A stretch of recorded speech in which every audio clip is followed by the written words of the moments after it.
Welcome to Too Fond of Books. My name is Janelle and this is a book haul.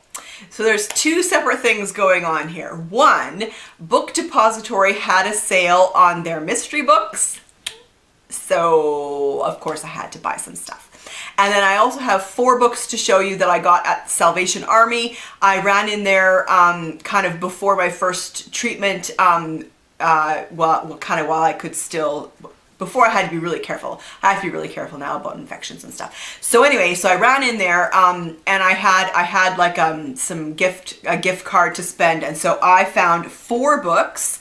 I found a Miss Pollifax. This is Mrs. Pollifax on Safari by Dorothy Gilman. This is just a fun series. Mrs. Pollifax is kind of an older woman who gets herself hired on at the CIA. Hilarious. And then I found The White Witch of Rosehall by Herbert G. de Lisser. This book, I had actually heard of this book from Lil at Lil's Vintage World, and she talked about this book that she read, and it sounded interesting, and so I picked it up. Now this is a book, it was first published in 1929, and it is a very striking and curious story founded on fact of the West Indies of the early 19th century. Robert Rutherford is sent to the islands to learn the planter's business from the bottom. He becomes an overseer at Rosehall, the property of a young widow, Mrs. Palmer, whose 3 husbands have all died in curious circumstances. She takes a violent fancy to Rutherford, who is also embarrassed by the attentions of his half-caste housekeeper, Millicent. His housekeeper is urging him with some success to fall in with the West Indian habits when Mrs. Palmer arrives. Millicent defies her and threatens her with the powers of Taku and Obeah Man. Mrs. Palmer, herself skilled in Obeah magic, puts a spell on the girl, which Taku's rights, shattered by the white woman's stronger magic, are powerless to remove. So yeah, interesting. And then I found a book in the #1 Ladies Detective Agency that I don't have yet. This is The Miracle at Speedy Motors by Alexander McCall Smith. And then I've been on the lookout for this one. So this is The Far Pavilions by Kaye. She wrote this massive book in, well, first of all, let's look at the page count. 958 pages. And she wrote this originally in 1978. The Far Pavilions is the story of an Englishman, Ashton Pelham Martin, brought up as a Hindu. It is the story of his passionate but dangerous love for Julie, an Indian princess. It is the story of divided loyalties, of friendship that endures until death, of high adventure, and of the clash between East and West. Yeah, awesome. Okay, and now for the books that I found on Book Depository, and I am super excited about all of these. So this is The Moon Spinners by Mary Stewart. Isn't this cover gorgeous? I love it. It is so beautiful. This is one of her stories set on Crete, and she published this in 1962. I love Mary Stewart. Murder in the Telephone Exchange by June Wright. I was super excited to see this on here. I talked about this book in the video I did during March Mystery Madness for National Landline Telephone Day, because this is a murder that happens in a telephone exchange. But I didn't know what the chances were of me ever finding this book, so I was super, super excited. She wrote this in 1948. And it's her debut novel. It was the best-selling mystery in Australia that year, sales outstripping even those of the reigning queen of crime, Agatha Christie. Wright went on to publish several more top-quality mysteries, but when she died in 2012 at the age of 92, her books were largely and unjustly forgotten. Murder in the Telephone Exchange stars feisty young hello girl Maggie Burns. When an unpopular colleague at Melbourne Central is murdered, her head bashed in with a Budinsky, a piece of equipment used to listen in on phone calls, Maggie resolves to turn sleuth. Some of her co-workers are acting strangely, and Maggie is convinced she has the better chance of figuring out the killer's identity than the stodgy police team assigned to the case, who seem to think she herself might have had something to do with it. But then one of her friends is murdered too, and it looks like Maggie is next in line. And then I found another in the Daisy Dalrymple series that I'm collecting. This is Sticks and Stones by Carola Dunn. This is a historical mystery series set in the 20s.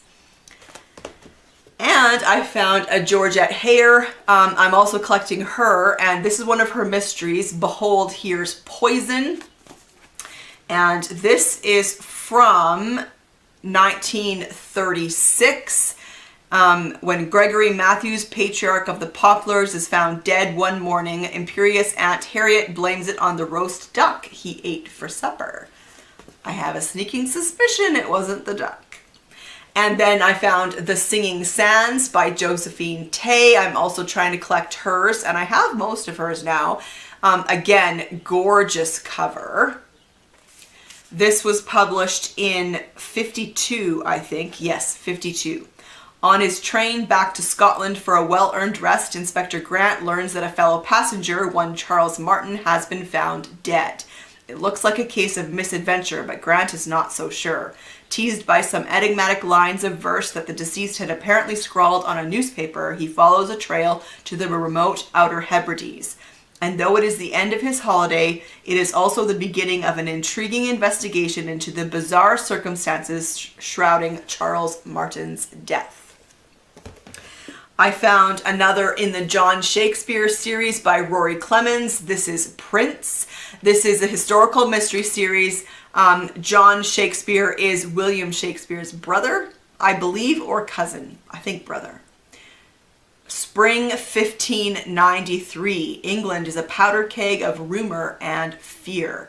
Plague rages, famine is rife. Elizabeth's golden age is truly tarnished. Then a wave of horrific bombing attacks on the Dutch immigrant community takes place, and John Shakespeare's life is changed forever. Driven on by rage, Shakespeare's investigations take him from the theatrical underworld of Marlowe and Kidd to the pain-racked torture cells of priest-hunter Richard Topcliffe, and from the elegant offices of master tactician Robert Cecil to the splintering timbers of an explosive encounter at sea. As Shakespeare delves ever deeper, he uncovers a mystery that threatens the heart not only of the realm, but of all that he holds dear. And I got the first in the Death in Paradise series by Robert Thorogood. This is a meditation on murder. Death in Paradise is a TV series that I really, really enjoy, and then that Robert Thorogood created. And he's also written, I believe, 4 books that are separate from the series but have the same characters. D.I. Richard Poole. And you can see there's a picture on the back there. And this one, I believe, is the first one. 1 murder victim, 5 suspects, and a classic locked room mystery. Love it. And then finally, I found another in the Bryant and May series that I'm collecting. This is White Corridor by Christopher Fowler. This is the Peculiar Crimes Unit series, which I really, really enjoy. And White Corridor is, I believe, it's early on anyway, 3rd or 4th maybe in the series. Britain is gripped by its coldest winter in years. Blizzards sweep the country, trapping elderly detectives Bryant and May en route to a spiritualists' convention somewhere on Dartmoor. Not the place to be when, back at the Peculiar Crimes Unit HQ in London, one of the team has been found dead in highly suspect circumstances. But as the snow thickens and temperatures plummet, things are about to get much, much worse for the 2 octogenarian policemen. For along the line of vehicles stranded on this desolate stretch of road prowls a killer, a deranged murderer who is edging ever closer to one particular victim. So there you have it. That's my most recent book haul.